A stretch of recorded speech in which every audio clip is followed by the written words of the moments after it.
আসসালামু আলাইকুম প্রিয় দেশবাসী ও আমার প্রাণপ্রিয় ছাত্র ভাই ও বোনেরা এবং একে একে বাংলার জমিনে যারা শহীদ হয়েছেন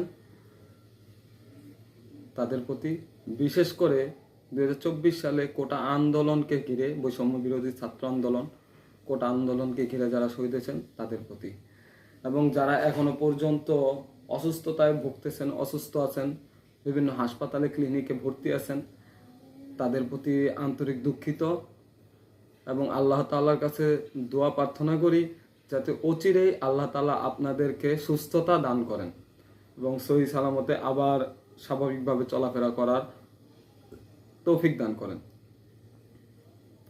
তো আমি এই ভিডিওটা জানি না যে কে বা কারা বা কোথা থেকে দেখবেন বা আমার কথাগুলো কিভাবে নেবেন। যদি কোনো ভুল বলে থাকি অবশ্যই ছোট ভাই হিসেবে আমাকে আমাকে ক্ষমার দৃষ্টিতে দেখবেন। তো আমি এখান থেকে একটা মেসেজ দিতে চাই। মেসেজটা হচ্ছে এই যে দুনিয়া সূচনা লগ্ন থেকেই মুসলিমদের শাসনামল ছিল এবং ইসলামের শ্রেষ্ঠ মানব হযরত মুহাম্মদ সাল্লাল্লাহু আলাইহি সাল্লাম তিনিও কিন্তু রাষ্ট্র পরিচালনা করেছেন এবং তার 4 খলিফা রাষ্ট্র পরিচালনা করেছেন। এবং শুধু তাই নয়, ইতিহাস যা বলে যে বাংলাদেশ সহ যখন ভারতবর্ষ ছিল তখনও কিন্তু মুসলিম শাসকদের শাসনামল ছিল অতুলনীয় এবং প্রতিটা সেক্টরে সেক্টরে মুসলিমদের অবদান ছিল সবচাইতে বেশি। শুধু তাই নয়, আমি এই মেসেজটা এই কারণে দিতে চাচ্ছি যে বাংলাদেশ কিন্তু সূচনা লগ্ন থেকেই মানে বাংলাদেশের সূচনা লগ্ন থেকেই 90 থেকে 90% থেকে 95% পর্যন্ত মুসলিম কান্ট্রি বাংলাদেশ।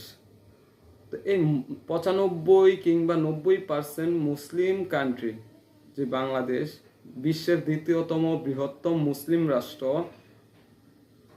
সেই দেশে অতীতেও এবং বর্তমানেও মুসলিম শাসক ছিল আলহামদুলিল্লাহ, এবং আগামীতেও মুসলিম শাসক আল্লাহ তাআলা যেন দেয় সেই দোয়া আল্লাহ তাআলার কাছে করি।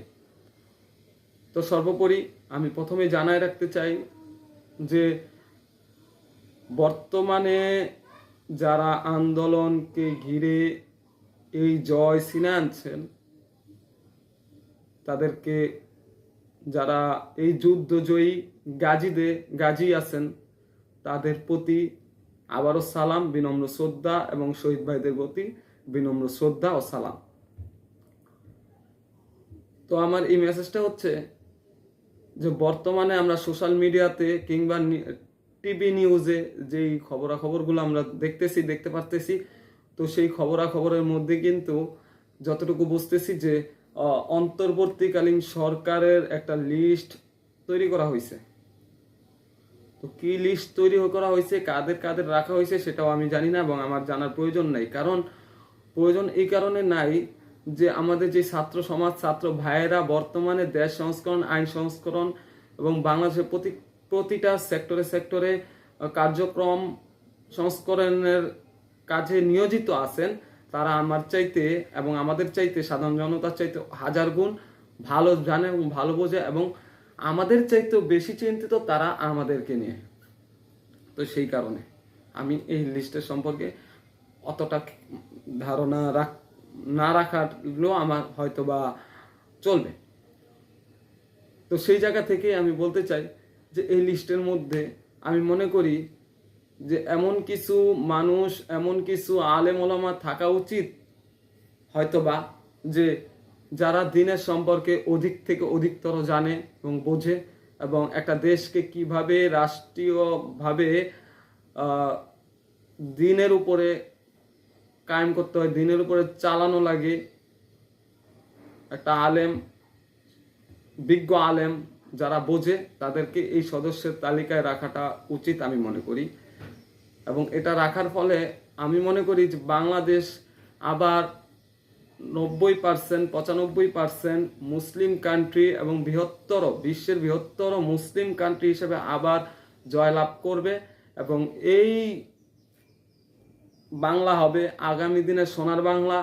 এই বাংলা হবে শহীদদের বাংলা। এই বাংলা হবে যুদ্ধজয়ী গাজীদের বাংলা। এবং আমি চাই, এবং সাধারণ জনগণ অনেকেই চায় যে এমন একজন শাসক প্রধান এখানে আসুক, এই আমাদের প্রতিনিধি হিসেবে আসুক, যারা দেশটাকে ইসলাম ভিত্তিকভাবে পরিচালনা করতে পারবেন। তো আমি জানি না কে বা কারা এটা দেখবেন। আমি আশা করি আমাদের যে সমন্বয়ক ছাত্র ভাইরা আছেন, আমাদের প্রাণপ্রিয় ছাত্র ভাইরা আছেন, তারা অবশ্যই কারো না কারো কাছে এই ভিডিওটা পৌঁছাবে আমি আশা করি। এবং যাতে এই ভিডিওটা এই মেসেজটা যাতে তাদের কাছে পৌঁছায়, সেজন্য আমরা অবশ্যই চেষ্টা করব, যারা ইসলামকে ভালোবাসি, যারা দ্বীনকে ভালোবাসি। এবং বাংলাদেশে কোনো হিন্দু মুসলমান ভেদাভেদ নাই, সেটাও আমি বিশ্বাস করি। হিন্দু মুসলমান আমরা ভাই ভাই, কাঁধে কাঁধ মিলিয়ে সোনার বাংলা গড়তে চাই। ভালোবাসি দেশ, ভালোবাসি বাংলা, সবাই মিলে গড়বো আবার সোনার বাংলা। যদি আমি কোনো ভুল বলে থাকি অবশ্যই ক্ষমার দৃষ্টিতে দেখবেন ছোট ভাই হিসেবে। ভালো থাকবেন, দোয়া করবেন। আসসালামু আলাইকুম।